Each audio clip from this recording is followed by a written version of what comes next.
Sir, Annamalai அவர்களுக்கு புதிய பொறுப்பு எதுவும் வழங்கப்பட இருக்கிறதா சார்? நான் தேர்தல் பொறுப்பாளராக நியமிக்கப்படலாம் என்ற தகவல் வந்துட்டு உலா வருகிறது. உங்களோட கருத்து என்ன சார்? அண்ணாமலை அவர்கள் நான் ஜூன் மாதம் ஃபர்ஸ்ட் வீக் வரைக்கும் என்னுடைய மகள்கள் விடுமுறையில இருக்காங்க. கடந்த 3 வருடமாக நான் எந்த ஒரு பணியையும் எல்லா வாரத்திற்கு 7 நாட்கள் ஒரு நாளைக்கு 24 மணி நேரமும் பாஜக பணியில் இருந்தேன். மிக குறைவான நேரம் என்னுடைய ஃபேமிலியோட இருந்தேன். அதனால ஜூன் வரை எனக்கு பணி வேண்டாம்னு கேட்டுக்கொண்டதனால் அவருக்கு பணி கொடுக்கப்படவில்லை.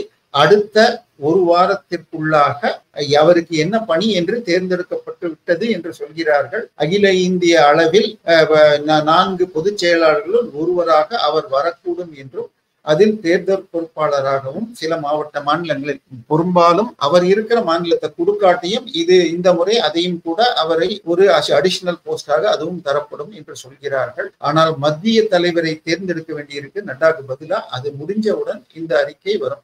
சார், அண்ணாமலைக்கு என்ன கொடுக்கணுங்கிறது அந்த கட்சி பார்த்துக்கணும் சார். உங்க கட்சியில துணை பொதுச் செயலாளர் பதவிக்கு திரு உதயநிதியை போடுவதற்காக கூட்டப்பட்டதுதான் மதுரை அந்த மாநாடு, பொதுக்குழு கூட்டம். ஆனால் அதுல அந்த பதவியை கொடுக்க வேண்டாம்னு கடைசி நேரத்துல உள்துறை சொல்ல, ஏன்னா திமுகவில் வேறு ஏதாவது பதவி கொடுத்தால் திரு ஸ்டாலின் அவரையே ஓரம் கட்டி வீட்டோட்டு ஒதுக்கி விடுவார். இப்பொழுது ராம்தாஸ் அவர்கள் பார்ப்பதை விட மோசமாகும் திமுக. அத்தோடு கனிமொழி தலைமையில் சீனியர்கள் ஒன்றிணையவும் வாய்ப்பிருக்கிறது என்ற ஒரு உளவுத்துறை அறிக்கையினால் திமுக பேக் வாங்கிடுச்சு. இப்போ தம்பிகள் ஒருவரையாக விசாரித்து 300 கோடிக்கு ஒருத்தர் வீடு கட்டுறார், ஒருத்தர் 1000 கோடிக்கு சினிமா எடுக்கிறார், ஒருத்தர் 250 கோடிக்கு வாட்ச் கட்டுறார். இவர்கள் எல்லாம் இதற்கு கணக்கு கொடுக்க வேண்டும். இதை பற்றி உதயநிதி ஸ்டாலினோ அல்லது ஸ்டாலினோ ஏன் இன்று வரை வாய் திறக்கவில்லை?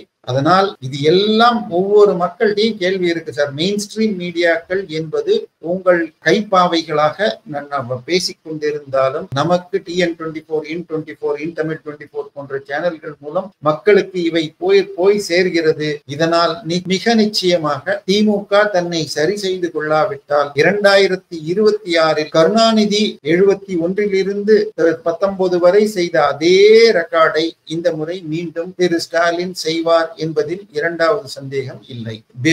திமுக 188 தொகுதியில் நின்று தோத்துது. 140 தொகுதியில நின்ன அதிமுக 128 இடத்துல ஜெயிச்சு. 2006 188 இடத்துல நின்று 180 இடத்துல நின்ன அதிமுக 63 தான் ஜெயிச்சுது. எனவே இந்த 2011 128 இடத்துலதான் திமுக நிற்கவே நின்றது. எனவே இந்த முறை அதிமுக திமுக போன்ற கட்சிகள் 130 145 கீழே தான் நிற்க முடியும். அப்படி இல்லாம போன 25 கோடி கம்யூனிஸ்டுக்கு கொடுத்துட்டு 15 கோடி கொங்கு ஈஸ்வரனுக்கு கொடுத்துட்டு சீட்டுகளை பணத்தால் திமுக வாங்கி நின்றால் அந்தந்த கட்சி தொண்டர்கள் திமுகவிற்கு போட மாட்டார்கள். அதே போல அதிமுகவும் 140 150 வச்சுக்கொண்டு ஒருங்கிணைத்த அதிமுகவோ OPS, EPS மற்றும் தினகரன் எல்லோரும் சேர்ந்து நின்றால் இந்த முறை கிட்டத்தட்ட 2011 தேர்தல் போல திமுக 24 சீட்டு ஜெயிச்சாதான் பிரதான எதிர்கட்சி. அது கூட வராது என்ற நிலைமை வர முடியும்.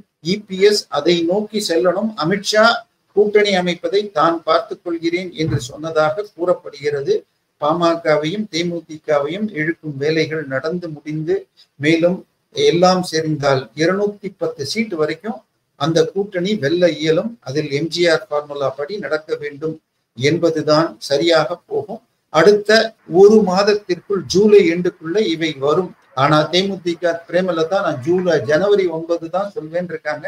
பட் அதையெல்லாம் சரி செய்தாகிவிடும் என்று நினைக்கலாம். திமுக பணபலம் மிகப்பெரிய அளவில் நடக்கிறது. திரு விஜயகாந்துடைய ஆண்டாள் அழகர் கல்லூரியை திரு KN நேருவின் மிக நெருங்கிய உறவினரான மணச்சநல்லூர் MLA கதிரவன் தன்னுடைய தனலட்சுமி ஸ்ரீனிவாசன் குரூப்பிற்காக 150 கோடிக்கு வாங்கியதாக பத்திரிகை செய்தி அந்த தனலட்சுமி ஸ்ரீனிவாசன் மற்றும் ஆண்டாள் கல்லூரி வெப்சைட்லயுமே இருக்கு. இந்த டீலில் என்னென்ன நடந்துள்ளது என்பதை பற்றி ED IT இது போகக்கூடும் என்றும் கூறுகிறார்கள். அடுத்த மாதத்தில் பல்வேறு விஷயங்கள் நடக்கலாம்.